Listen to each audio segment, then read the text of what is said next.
எடுத்துக்கொள்ளும். மத்தேயு சுவிசேஷம் 8வது அதிகாரம் அதனுடைய 2-3 வசனங்கள் வாசிக்க கேட்கலாம்.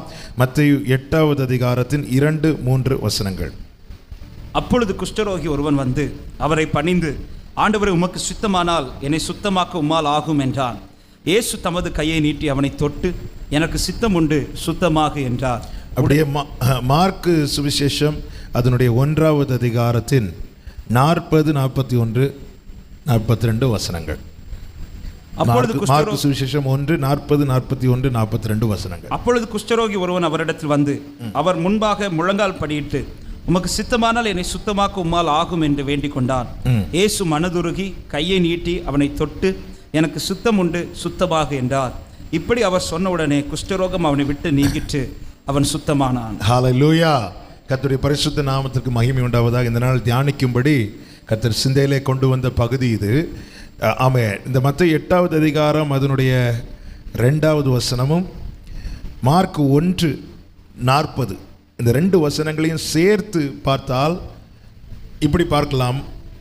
குஷ்டரோகி ஒருவன் அவரிடத்தில் வந்து அவர் முன்பாக முழங்கார் படியிட்டு பணிந்து, ஆண்டவரே, உமக்கு சித்தமானால் என்னை சுத்தமாக்க உம்மால் ஆகும் என்றான்.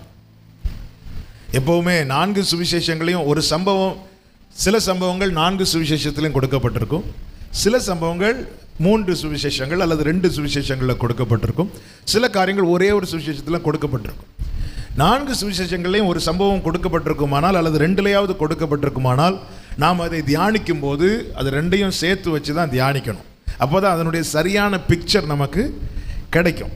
ஆமாம். இங்கே நீங்கள் பார்த்தீங்கன்னா தெரியும், இதனுடைய 8:2 சொல்லப்பட்டிருக்கும், குஷ்டரோகி ஒருவன் வந்து அவரை பணிந்துன்னு இருக்கும். ஆனால் மார்க் 1 என்ன ஒரு வேர்டு எக்ஸ்ட்ரா கொடுக்கப்பட்டிருக்கிறது, முழங்கார் படியிட்டு. அதனால தான் 2ஐயும் சேர்த்து ஒரே இதாக நான் சொன்னேன் புரியும்படியாக. அப்பொழுது ஒரு குஷ்டரோகி அவரிடத்திலே வந்து அவர் முன்பாக முழங்கார் படியிட்டு பணிந்து, ஆமென். இங்கே 2வது வசனத்தில் என்ன சொல்லப்பட்டிருக்கிறது, எப்படி கூப்பிடுகிறான், ஆண்டவரே என்று கூப்பிடுகிறான். மார்க் 1வது அதிகாரம் அதனுடைய 40 என்ன சொல்லப்பட்டிருக்கிறது, முழங்கார் படியிட்டு ஆண்டவரே.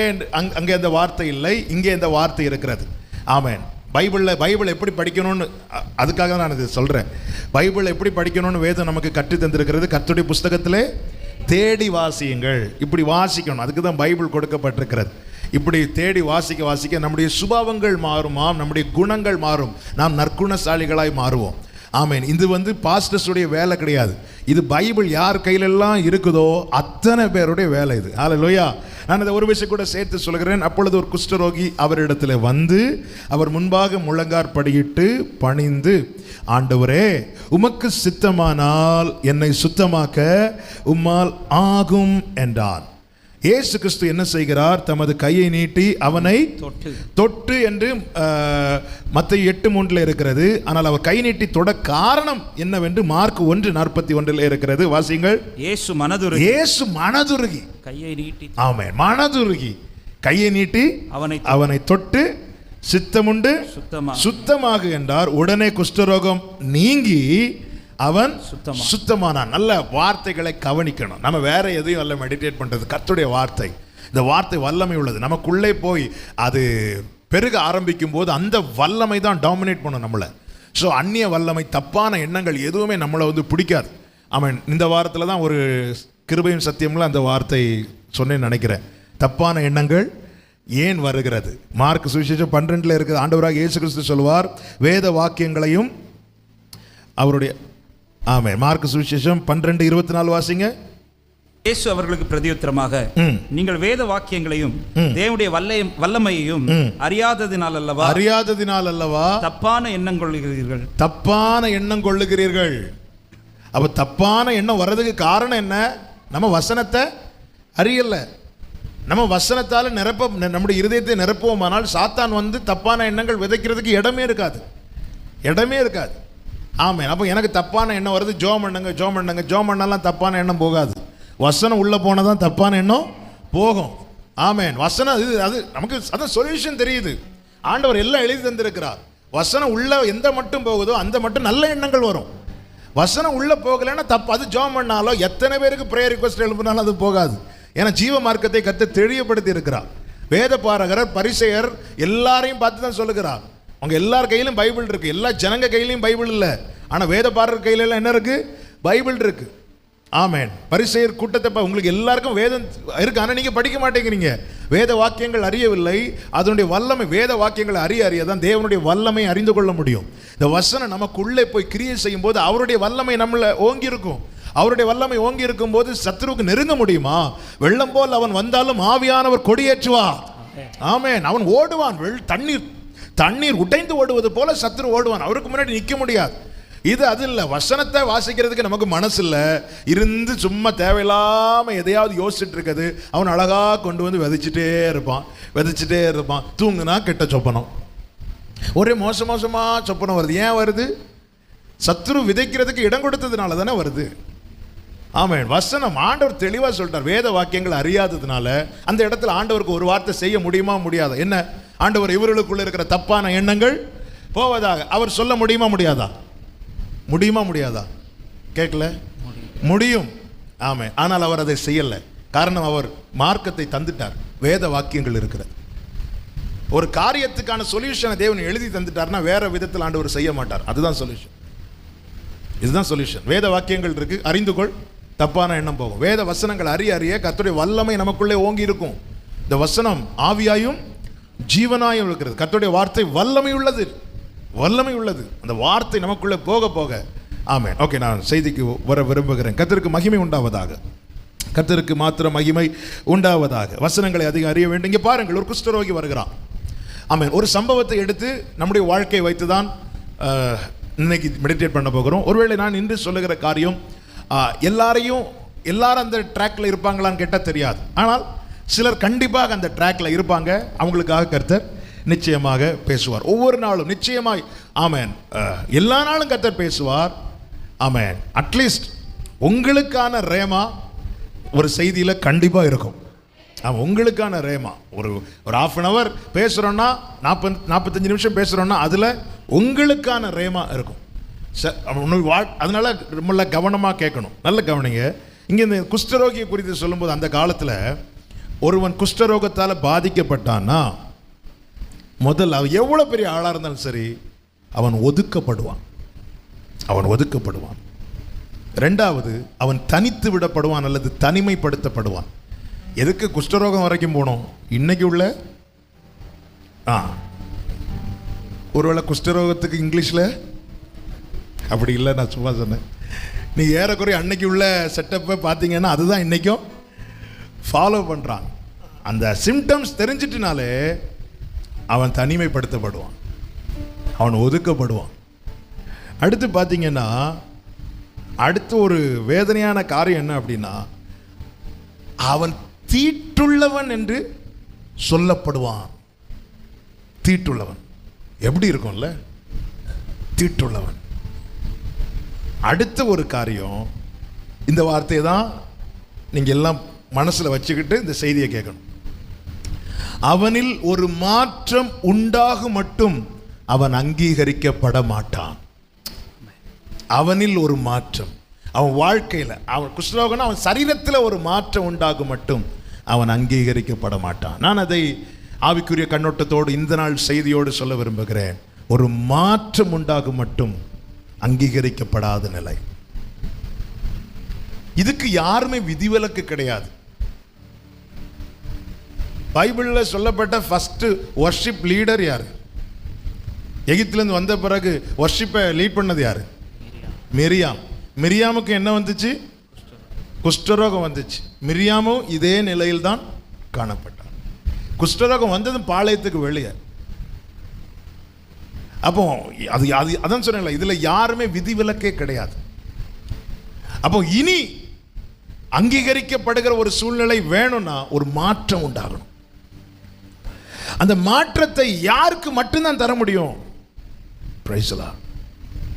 அவரிடத்தில் தான் இவன் வருகிறான். ஆமென்.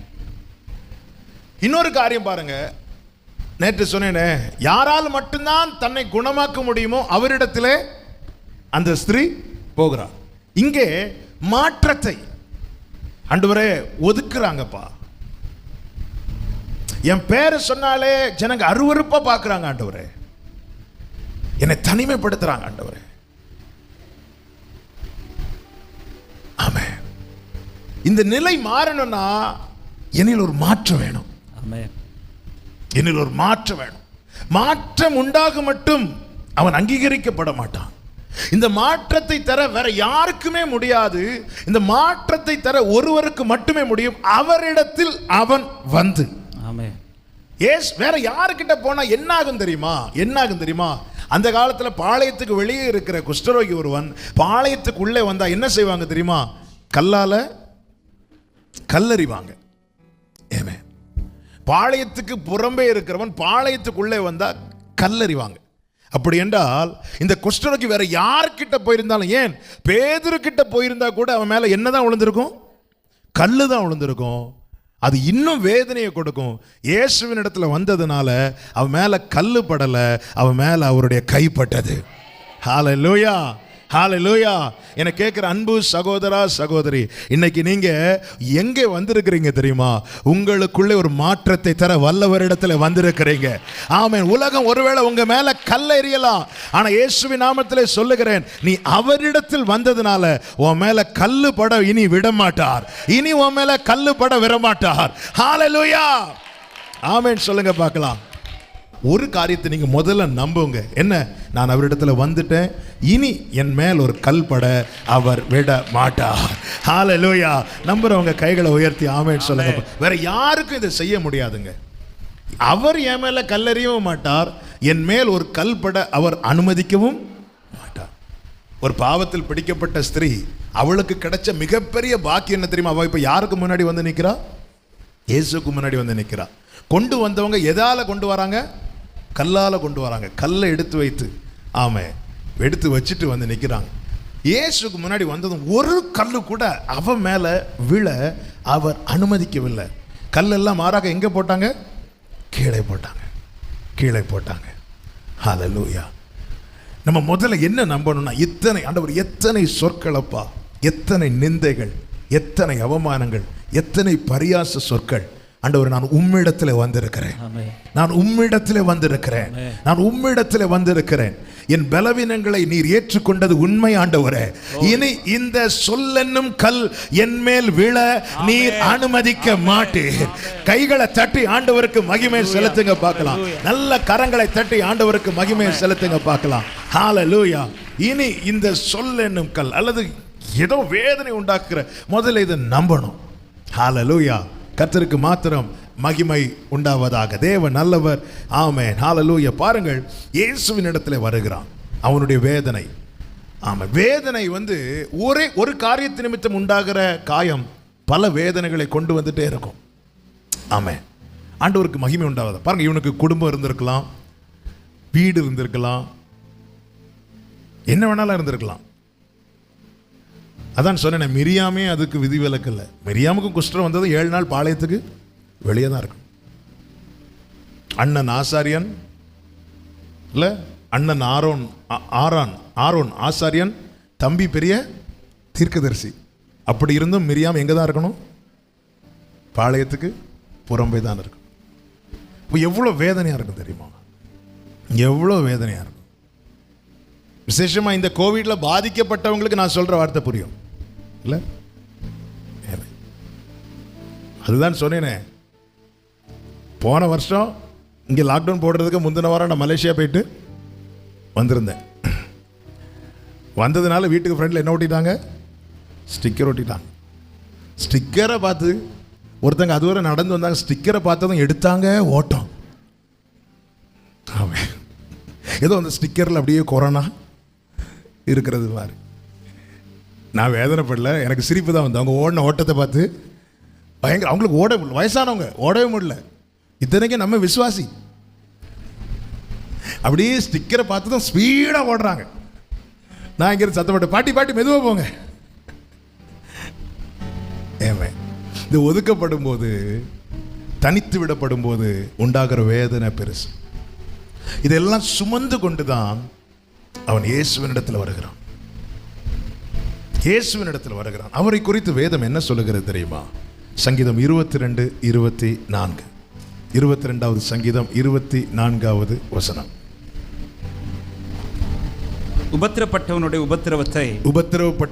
உபத்திரவத்தை அவர் அற்பமா எண்ணாமலும் அருவருக்காமலும் தம்முடைய முகத்தை அவனுக்கு மறைக்காமலும் இருந்து தம்மை நோக்கி அவன் கூப்பிடுகையில் அவனை கேட்டருளினார். கைகளை உயர்த்தி ஹல்லேலூயா. உபத்திரவப்படுகிறவனுடைய உபத்திரவத்தை அற்பமா எண்ண மாட்டார், அருவருக்க மாட்டார், தம்முடைய முகத்தை மறைக்க மாட்டார். நம்மை அற்பமா எண்ணுகிறவர்களும் நம்மை அருவருக்கிறவர்களும் தங்கள் முகத்தை நமக்கு மறைப்பார்கள். ஒருத்தங்க நம்மள்ட்ட பேச விரும்பலைன்னா, அல்லது ஒருத்தங்க தங்களை நமக்கு மறைக்கிறாங்கன்னா அதுக்கு காரணம் இதுதான். ஆனால் இவன் யாரிடத்தில் வந்திருக்கிறான் தெரியுமா? உபத்திரவப்படுகிறவனுடைய உபத்திரவத்தை அற்பமா எண்ணாமல், அருவருக்காமல், அவனுக்கு தம்முடைய முகத்தை மறைக்காமலும் இருக்கிறவரிடத்தில் வந்திருக்கிறான். நமக்கு தங்கள் முகத்தை மறைக்கிறவங்களை நோக்கி நம்ம ஒரு நாளும் கூப்பிடக்கூடாது. நம்மளை அற்பமா பார்க்கிறவங்க கிட்ட போய் ஒரு நாளும் கை நீட்டக்கூடாது. ஆமென் சொல்லுங்க. ஆமென். நம்மளை அற்பமா ஒருத்தங்க பார்க்கறாங்கன்னா அவங்க வீட்டு வாசல்ல போய் இருக்கக்கூடாது. ஆமென். காரணம் நாம் அவருடைய பிள்ளைங்க. ஹல்லேலூயா. ஒருத்தங்க நம்மளை மதிக்கவே இல்லைன்னா அது என்ன சொல்லுங்க, மதியா வாசல. ஒருத்தங்க மதிக்கவே இல்லைன்னா அந்த வீட்டு வாசல்ல போய் காத்திருக்க கூடாது. எப்படியாவது நீங்க நோ. நம்ம யூத ராஜ சிங்கத்தின் பிள்ளைங்க. ஹல்லேலூயா. சிங்க குட்டிகள் பசிக்குதுன்னு சொல்லிட்டு புல்ல சாப்பிடுமா? பசிச்சா கத்துமே தவிர போய் புல்லெல்லாம் போய் சாப்பிடாது. அதனுடைய அடையாளத்தை அது விடாது. ஆமென். நீ கர்த்தருடையவன், நீ கர்த்தருடையவள். உன்னை உலகம் அற்பமா பார்க்குது, உன்னை அருவருக்குது, உன்னை மதிக்கலைன்னா அவங்க வீட்டு வாசல்ல போய் இப்படி நிற்க கூடாது. அப்படி நின்னா அவருக்கு தான் கனவீனம். அப்போ என்ன மதிக்கிறதுக்கு யாருமே இல்லையா? யாருமே இல்லையா? இந்த கேள்விக்கு இந்த உலகத்துல யாரும் இல்லைங்க, ஒருவரை தவிர. ஹல்லேலூயா. நேற்று இதே வார்த்தை ஆண்டவர் சொல்ல வைத்தார். உன் வேதனையை மாற்றுறதுக்கு யாருமே கிடையாது, ஒருவரை தவிர.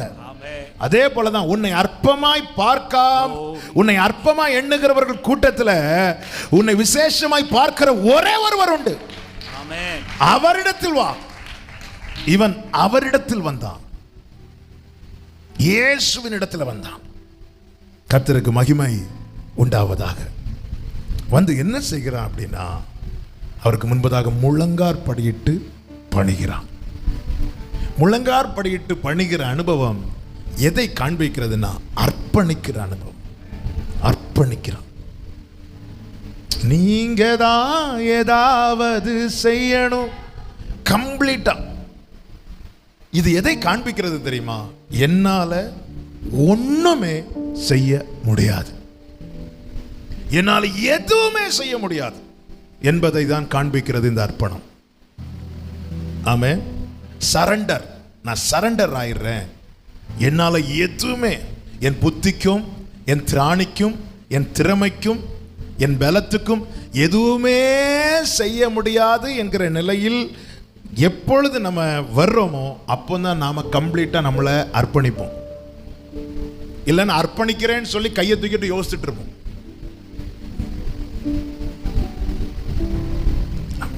பாருங்க, நமக்கு தெரியும்ல, நிறைய கேள்விப்பட்டிருக்கிறோம். ஒருத்தங்களை பார்த்து கண்ணை வச்சுட்டாங்கன்னா அவங்க ரெண்டு காரியத்தில் ஒன்று கண்டிப்பாக செய்வாங்க. ஒன்று என்ன செய்வாங்க? தப்புறதுக்கு முயற்சி பார்ப்பாங்க. தப்புறதுக்கு வேற வழியே இல்லைன்னு வந்ததை என்ன செய்வாங்க? சரண்டர் எப்படி ஆவாங்க? வேற வழியே இல்லை. வேற வழி இருந்திருக்குன்னா அங்கேருந்து 2 கிலோமீட்டர் தூரத்துலேருந்து சொல்கிறாங்க, எப்படி ஒருத்தன் கண்ணை வச்சுட்டு வந்துட்டு இருக்கிறான், உடனே இங்கேருந்து இப்படி கை தூக்கிட்டு இருப்போமா? இல்லை, நம்ம எங்கே எஸ்கேப் ஆகலாம் அப்படின்னு சொல்லிட்டு பார்ப்போம். ஓடுறோம், அவனும் பின்னாடி வரான். இங்கே எல்லா சைடும் பிளாக் ஆகிட்டு வேற வழியே இல்லை. ஃப்ரெண்டில் நேராக கண்ணை வச்சுட்டு இருக்கிறான். வேற வழியே இல்லை. என்ன செய்வோம்? சுடு பார்க்கலாம். அப்படியா? இல்லை. அதாவது சாகணும்னு தீர்மானிக்கிறவன் கை தூக்க மாட்டான். கர்த்தர் குறித்த நாள் வரை வாழணும்னு தீர்மானிக்கிறான் தெரியுமா, அவன் தான் கை தூக்குவான். கை தூக்குவான். சரண்டர். என்னால் முடியாது. அதுதான் இந்த அர்ப்பணம். தேவன் மனதுருகி ஒரு அதிசயத்தை செய்யறதுக்கு முன்னாடி, அற்புதத்துக்கு முன்னாடி அர்ப்பணம் அவசியம். ஆமென் சொல்லுங்க. ஆமென். ஹalleluya. அற்புதத்துக்கு முன்னாடி அர்ப்பணம் அவசியம். ஆலோசனை தொடர்ந்து அற்புதம் வரும்னு முதல் நாள்ல கேட்டோம். விசுவாச அறிக்கையை தொடர்ந்து அற்புதம் வரும்னு அடுத்த நாள்ல கேட்டோம். இன்னைக்கு கர்த்தர் தருகிற வார்த்தை, உன்னுடைய அர்ப்பணிப்பை தொடர்ந்து உனக்கு அற்புதம் உண்டு. ஹalleluya. அர்ப்பணம் என்ன? இங்கே அர்ப்பணிக்கிறதுனா என்ன? என்னால முடியாது, எனக்கு முடியாது. இப்போ ரெண்டு காரியம் இருக்கு. ஒன்று, நீங்க என்ன சுகம் தந்து அனுப்பலாம், இல்லை என்ன சும்மா விடலாம். என்ன நீங்க சும்மா விட்டீங்கன்னா எனக்கு லைஃப் இல்லை. எனக்கு சுகம் தந்து அனுப்புனீங்கன்னா எனக்கு லைஃப் இருக்கு. அப்போ என்ன சுகம் தந்து அனுப்புவதா, எனக்குள்ள ஒரு மாற்றத்தை உண்டாக்கி அனுப்புவதா, இல்லை என்னை சும்மா அனுப்புவதா, அது உங்க கையில தான் இருக்கு. ஆமென். ஹalleluya. இந்த ஆகஸ்ட் ஜெபத்துல ஆண்டவர் நமக்கு ஒரு அற்புதம் செஞ்சு விடலாம், இல்லை சும்மா விடலாம். நான் என்ன கம்ப்ளீட்டா ஆண்டவர் உங்க கரத்துல வைக்கிறேன், உங்க கையில தான் இருக்குப்பா. எனக்கு இனி ஒரு வாழ்க்கை இருக்குதா இல்லையா, எல்லாம் தீர்மானிக்கிறது உம்முடைய கரத்தில் இருக்கிறது. என் காலங்கள் உம்முடைய கரத்தில் இருக்கிறது. இதுதான் அர்ப்பணிக்கிறவனுக்குள்ளே உண்டாகிற அடுத்த நம்பிக்கை. அவனுடைய முதல் நம்பிக்கை என்ன? அவர்கிட்ட நான் வந்துட்டேன், இனி என் மேல ஒரு கல்லு விழ விட மாட்டார். அடுத்த நம்பிக்கை என்ன? எல்லாரும் என்ன அற்பமா பார்க்கறது மாதிரி அவர் என்ன பார்க்க மாட்டார். அடுத்த நம்பிக்கை என்ன? இனி நான் என்னுடைய வாழ்க்கை எப்படி இருக்க வேண்டும் என்கிற நிலை அவரிடத்துல தான் இருக்கிறது. சுகம் தந்து அனுப்புவதா, சும்மா அனுப்புவதா? ஆனா அவர் சும்மா அனுப்ப மாட்டார். அவர் தெளிவா சொல்லிட்டார், என்னிடத்தில் வருகிறவனை நான் புறம்பே தள்ள மாட்டேன். அவர் சும்மா அனுப்ப மாட்டார். நம்புறவங்க மாத்திரம் கரங்களை தட்டி ஆண்டவருக்கு மகிமை. அவர் சும்மா அனுப்ப மாட்டார். ஹalleluya. கைகளை உயர்த்தி ஹalleluya. அவர் சும்மா அனுப்ப மாட்டார். கர்த்தருக்கு மாத்திரம் மகிமை உண்டாவதாக. அர்ப்பணிக்கிறான், முழங்கார் படியிட்டு அர்ப்பணிக்கிறான். அடுத்ததாக அவன் எப்படி கேட்கிறான் பாருங்கள். மத்தேயு 8வது அதிகாரம் அதனுடைய 2வது வசனத்தை வாசிங்கள். அப்பொழுது குஷ்டரோகி ஒருவன் வந்து அவரை பணிந்து, ஆண்டவரே, உமக்கு சித்தமானால் என்னை சுத்தமாக்க உம்மால் ஆகும் என்றான். இங்கே இவனுக்கு என்ன தேவைன்னா, கண்டிப்பா ஒரு விடுதலை தேவை. கண்டிப்பா தேவையான காரியமானாலும் சித்தத்துக்கு உட்படுத்தி தான் கேட்க வேண்டும் என இந்த வேத பகுதி தெளிவாய் நமக்கு போதிக்கிறது. எனக்கு இது கண்டிப்பா நடந்தே ஆக வேண்டும் என்கிற காரியமானாலும் அதை சித்தத்துக்கு உட்படுத்தி தான் கேட்க வேண்டும். ஹalleluya. சித்தத்துக்கு உட்படுத்தி தான் கேட்க வேண்டும். வேதம் என்ன கற்றுத்தருகிறது? 1 யோவான் 5வது அதிகாரம் அதனுடைய 14வது வசனம். 1 யோவான் 5:14.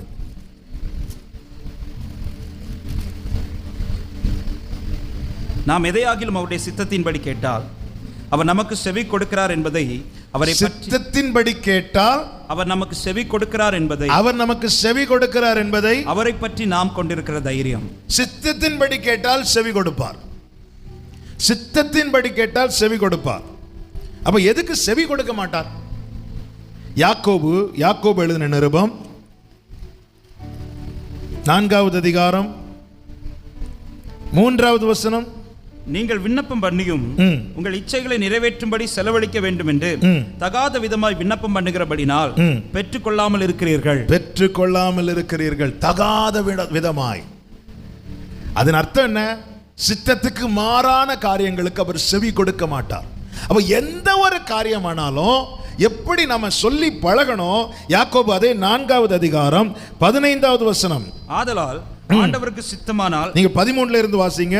மேலும் நாங்கள் இன்றைக்கு அல்லது நாளைக்கு இன்ன பட்டணத்திற்கு போய் அங்கே ஒரு வருஷம் தங்கி வியாபாரம் செய்து சம்பாத்தியம் பண்ணுவோம் என்கிறவர்களே, கேளுங்கள், நாளைக்கு நடப்பது உங்களுக்கு தெரியாது. நாளைக்கு நடப்பது உங்களுக்கு தெரியாது. உங்கள் ஜீவன் எப்படிப்பட்டது? கொஞ்ச காலம் தோன்றி பின்பு தோன்றாமற் போகிற புகையை போல் இருக்கிறது. ஆதலால் ஆண்டவருக்கு சித்தமானால் நம்முடைய நாளை நமக்கு தெரியாது. நாம இன்றைய சூழலை வைத்து நாளை இப்படி இருக்கும், நாளை அப்படி இருக்கும், இந்த காரியம் இப்படி நடந்தா நாளைக்கு நல்லா இருக்கும் சொல்லிட்டு இன்றைய சூழலை வைத்து நாம் நாளையே கணக்கிடுகிறோம். நம்முடைய நாளை நமக்கு தெரியாது, நம்முடைய நாளை அவருக்கு தெரியும். நாம இன்றைய சூழலை வச்சு அப்படிதானங்க நம்முடைய கணக்கு அப்படிதானே. இப்போ பிள்ளைங்க +2 முடிச்சு சேர்க்கணும், இன்ஜினியரிங் சேர்க்கணும் அல்லது ஏதோ ஒரு காலேஜில் சேர்க்கணும். அப்போ நம்ம எதை வச்சு பிள்ளைங்களுக்கு படிப்பை செலக்ட் பண்ணுவோம்? இன்னைக்கு எது வேல்யூ, இன்னைக்கு எது வேல்யூ, அதை வைத்து தான் நம்ம எல்லா பெற்றோருமே அதுதான் செய்வாங்க. எல்லாருமே அதுதான் செய்வோம். அப்படி ஒரு நல்ல பெற்றோர் அதை தான் செய்வாங்க. இன்னைக்கு அது நம்ம எதை வச்சு இன்றைய சூழலை மனதில் வைத்து நாளையை மதிப்பிடுகிறோம். பைபிள் என்ன சொல்லுதுன்னா, நாளைக்கு என்ன நடக்கும்னு உனக்கு தெரியாது. அதனால எப்படி கேட்கணுமா? சித்தமானா. கேட்கவே கூடாதுன்னு சொல்லல, நீ கேளு. கேட்கறத எல்லாத்தையும் சித்தத்துக்கு உட்படுத்தி கேளு. சித்தத்துக்கு உட்படுத்தி கேட்டால் அவர் செவி கொடுப்பாராம். எப்படி செவி கொடுப்பார்? நான் இது நமக்கு ஆசீர்வாதமா இருக்குமானால் எஸ்ஸும் பார், ஆசீர்வாதமா இல்லைன்னா நோன்னு சொல்லுவார். அதுதான் செவி கொடுத்தா பதில் வரும், செவி கொடுக்கலன்னா பதில் வராது. ஆமென். நாளை என்னுடைய இச்சையை நிறைவேற்றுவதற்கான காரியங்கள் தான் இன்னைக்கு நான் ஜெபத்தில் கேட்பேன், ஆனால் அவர் தரமாட்டார். நமக்கு நிறைய காரியங்கள் நல்லதுன்னு தோணும். மனுஷனுக்கு செவ்வையாய் தோன்றுகிற வழிகள் உண்டு, அதன் முடிவோ மரண வழிகள் என்று சொல்லப்பட்டிருக்கிறது. அதனால தான் தாவீது ஜெபம் பண்றாரு, வேதனை உண்டாக்கும் வழி என்னிடத்தில் உண்டோ என்று பார்த்து நித்திய வழியில நடத்தும். ஆண்டவரே, நான் இன்னைக்கு நிறைய காரியத்தை விரும்பி கேட்கிறேன், விடாப்பிடியா கேட்கிறேன், ஆனா இது நாளைக்கு எனக்கோ என் குடும்பத்துக்கோ என் பிள்ளைகளுக்கோ ஒரு வேதனை உண்டாக்கும்னா தயவு செய்து தந்துராதீங்கன்னு தாவீது ஜெபம் பண்றார். அதான் தாவீது இதயத்துக்கு ஏற்றவன். அதன் அர்த்தம் என்ன? நான் கேட்கறதெல்லாம் எனக்கு தந்துராதீங்க, சீயோனுக்கு உமது பிரியத்தின்படி நன்மை செய்யும். அடுத்த ஒரு வார்த்தை நல்ல கவனிங்க. இங்கே இவனுடைய ஜெபம் என்ன? உமக்கு சித்தமானால் என்னை சுத்தமாக்க உம்மால் ஆகும். இந்த வார்த்தை அவன் சொல்வதற்கு இன்னொரு காரணம் இன்னைக்கு காலையில் தியானித்த போது எனக்கு ஆச்சரியமா இருந்துச்சு. இன்னொரு காரணம் என்ன அப்படின்னா, குஷ்டரோகம் வந்தாலே மினிமம் எவ்வளவு நாள் வெளியே இருக்கணுமா? 7 நாள். ஓகே, அப்ப 7 நாளுக்குள்ள எந்த மாற்றம் வர்றதுக்கு வாய்ப்பு இல்லை. ஏதாவது இவனுக்குள்ள ஒரு மாற்றம் வரணும்னா எதுக்கு அப்புறம் தான் நடக்கணும்? 7 நாளுக்கு அப்புறம் தான் நடக்கணும். ஆசாரியனும் எதுக்கு அப்புறம் தான் போய் பார்ப்பார்? 7 நாளுக்கு அப்புறம் தான். அப்ப இந்த 7 நாளுக்குள்ள இவனுக்குள்ள மாற்றம் வர்றதுக்கு வாய்ப்பே இல்லை. வாய்ப்பே இல்லாத காரியம் வாய்க்கப்படும் எப்பொழுது? நீங்க மனசு வச்சா. ஆமென். அவனுடைய ஜெபம் என்ன? உமக்கு சித்தமானால் 7 நாள் கழிச்சு நான் பாளையத்துக்குள்ள வந்துருவேன், அல்லது ஒரு 14 நாள் கழிச்சு நான் திருப்பி வந்துருவேன். ஆனா நீங்க மனசு வச்சா இன்னைக்கே நடக்கும். 7 நாள் கழித்து நடக்க வேண்டிய காரியம் 14 நாள். எத்தனை பேருக்கு நான் சொல்ற வார்த்தை புரிகிறது? நல்ல கரங்களை தட்டி ஆண்டவருக்கு மகிமை. 7 நாள். ஆமென். அதை நான் இப்படி சொல்ல விரும்புகிறேன், வாய்ப்பே இன்னைக்கு நடக்க, இப்பொழுது நடக்க. சில சொல்லுவாங்க தெரியுமா, இந்த வருஷம் நீ நடக்கிறதுக்கு, இந்த வருஷம் நீ கிடைக்கிறதுக்கு வாய்ப்பே இல்லை. உண்மைதான். ஆனால் அவர் மனசு வச்சா, அவர் மனசு வச்சா அதுதாங்க அற்புதம். அதுக்கு தாங்க அர்ப்பணிக்கணும். ஒரு வாய்ப்பு இல்லை. உண்மைதான். இந்த 7 நாளைக்குள்ள இனி நான் உள்ள வர்றதுக்கு சான்ஸே கிடையாது. ஆனா உமக்கு சித்தமானா நீங்க நினைச்சா எனக்கு தர முடியும், நீங்க நினைச்சா அதை வாய்க்க பண்ண முடியும், நீங்க நினைச்சா என்ன கொண்டு வர முடியும். இந்த நம்பிக்கை அவனை வெட்கப்படுத்தல. ஹல்லேலூயா. உமக்கு சித்தமானால் இன்னைக்கு இது கிடைக்கிறதுக்கு, அல்லது இந்த மாசத்துல இது நடக்கிறதுக்கு, இந்த வருஷத்துல இது நடக்கிறதுக்கு இனி சான்ஸே இல்லை. இந்த சத்தங்கள் கேட்டு தளர்ந்து இருக்கிறீங்களா? பிரமாணம் என்ன? குஷ்டரோகம் அடையாளம் வந்தாலே அவனை 7 நாளைக்கு வெளியேறுது, பாளையத்து. அதுக்கப்புறம் 7 நாள் கழிச்சு போய் பார்க்கணும். பார்த்து அடுத்து ஒரு 7 நாள். எவ்வளோ ப்ரொசீஜர் இருக்கு. லேவியராகமம் 13-14 வேண்டாம், எடுக்க வேண்டாம், நீங்க வீட்டில் போய் படிச்சீங்கன்னா அந்த ப்ரொசீஜர் தெரியும். இவன் நேர யார்கிட்ட வரான் அப்படின்னா, சர்வத்தையும் மாற்றுகிறவர், காலத்தையும் சமயத்தையும் மாற்றுகிற இடத்துல வரான். ஆண்டவரே, இந்த 7 நாளைக்குள்ள நடக்கிறதுக்கு வாய்ப்பு இல்லைன்னு தெரியும், ஆனா நீங்க மனசு வச்சா, உமக்கு சித்தமானா, ஒருவேளை உங்கள் காதுகள் இப்படிப்பட்ட சத்தம் கேட்டிருக்கலாம். இனி உங்களுக்கு இது கிடைக்கிறதுக்கு, இனி நடப்பதற்கு வாய்ப்பே இல்லை. வாய்ப்பே இல்லைங்கிற செய்திகளை கேட்டு இன்னைக்கு யாராவது வந்திருக்கிறீங்கன்னா, நீங்க ஒன்னு அவர்கிட்ட கேளுங்க. நீங்க நினைச்சா, நீங்க மனசு வச்சா. அவனுடைய ஜெபம் அவரை மனசு வைக்க வைத்தது. ஆமென். அதுதான் பைபிள்ல இருக்கு. அவர் மனம் உருகி. ஆண்டவர், எனக்கு வாய்ப்பு இல்லை, உண்மைதான்ப்பா, என் சூழ்நிலைப்படி சான்ஸ் இல்லை. பட் நீங்க மனசு வச்சா, நீங்க மனசு வச்சா, உமக்கு சித்தமானால் என்னை சுத்தமாக்க உம்மால் நீங்க மனசு வச்சா நடக்கும். சிலர்கிட்ட போய் சொல்லுவாங்க தெரியுமா, நீங்க ஒண்ணு பேசுனீங்க நான் நடக்கும். நீங்க மனசு வச்சா நடக்கும். என்னை இந்த தியானத்தில் என்னை ரொம்ப பலப்படுத்தின வார்த்தை இதுதான். நடக்க வாய்ப்பில்லை, ஆனா நீங்க மனசு வச்சா நடக்கும். நீங்க மனசு வச்சா நடக்கும். வேதம் சொல்லுகிறது அவர் மனதுருகி நடக்க வாய்ப்பே இல்லைன்னு ஒதுக்கி வச்ச காரியங்கள் ஏதாவது இருக்குதா? எனக்கு நம்ம கொஞ்ச நேரம் ஜெபம் பண்ண போறோம். என்ன சொல்லி தெரியுமா? உமக்கு சித்தமானா. அதை நம்முடைய லாங்குவேஜில் புரிகிற மாதிரி சொல்றேன். நீங்க மனசு வச்சா, நீங்க மனசு வச்சா நடக்கும். எப்படி? முழங்கார் படியிட்டு பணிந்து, ஆண்டவரே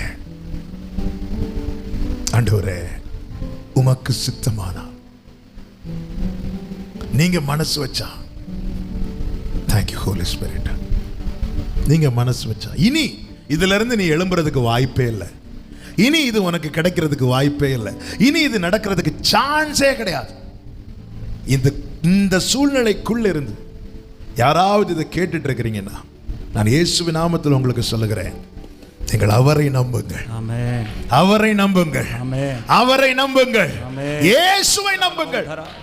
அவருக்கு முன்பாக உங்களை அர்ப்பணித்து அவரை பார்த்து சொல்லுங்க, நீங்க மனசு வச்சா, நீங்க மனசு வச்சா, நீங்க நினைச்சா நடக்கும். இனி என்னை சுகமாக்கி விடுவதா சும்மா விடுவதா உங்க கையில இருக்கு. நான் என்னை உம்முடைய கரத்தில் தருகிறேன்.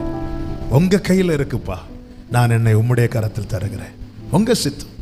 இல்ல நான் 7 நாள் இப்படிதான் இருக்கணும், இப்படிதான் நான் இருக்கணும்னு நான் போயிடுறேன். இல்ல சுகமாக்கணும்னா அது உங்க கையில இருக்கு. ஆமே, உங்க கையில இருக்கு. ஒரு ஆமேன்னு சொல்லுங்க பார்க்கலாம். ஹல்லேலூயா. கொஞ்ச நேரம் ஆண்டவர் சமூகத்தில் இருந்து ஜெபம் பண்ண போறோம். நான் சொன்னேன் அல்லவா, இந்த வாய்ப்பே இல்லை, சான்ஸே இல்லைங்கிற நிலையில இருக்கிறவங்களுக்கு நான் சொல்லுகிற வார்த்தை புரியும். நம்ம பல காரியத்தை ஆண்டவர்கிட்ட எப்படி கேட்கறது? தந்தே ஆகணும்.